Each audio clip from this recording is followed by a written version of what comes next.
Bonjour à tous, on commence ce JT avec le chèque énergie qui a été versé à plus de 5,5 millions de Français pour un montant pouvant aller de 48 à 277 € pour faire face, je vous le rappelle, à l'explosion des prix.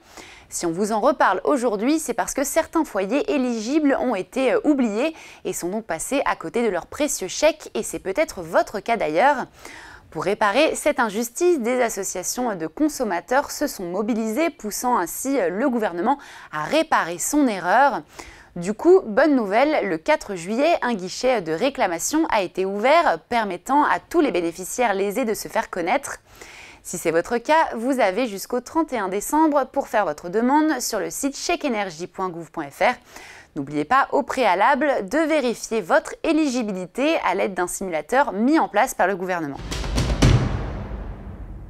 Et on poursuit ce JT avec les taux de crédit immobilier qui, malgré le contexte politique incertain, poursuivent leur baisse au mois de juillet.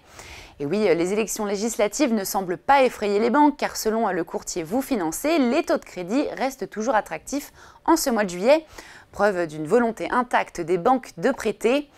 Une tendance confirmée par la porte-parole de Meilleurs Taux, Maëlle Bernier, qui ne constate pas non plus de panique haussière sur les taux de crédit, malgré les premiers résultats des élections. À ce jour, les taux moyens sont de 3,5% sur 15 ans, 3,7% sur 20 ans et 3,9% sur 25 ans, avec des baisses moyennes de 0,05 points et parfois jusqu'à 0,25 points.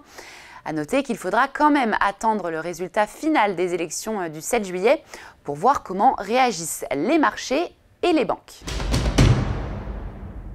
Et on termine ce JT en ce premier jour de vacances scolaires avec les billets de train pour cet été qui ne se vendent pas comme des petits pains.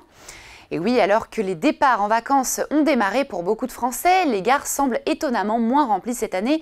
Et pour cause, les 2/3 des billets SNCF restent encore invendus.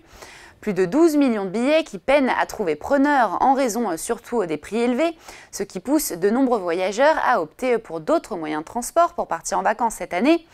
À noter que face au manque de places rencontré l'été dernier, la SNCF en a donc prévu 300 000 supplémentaires sur la façade atlantique et la Bretagne et 100 000 pour le sud-est.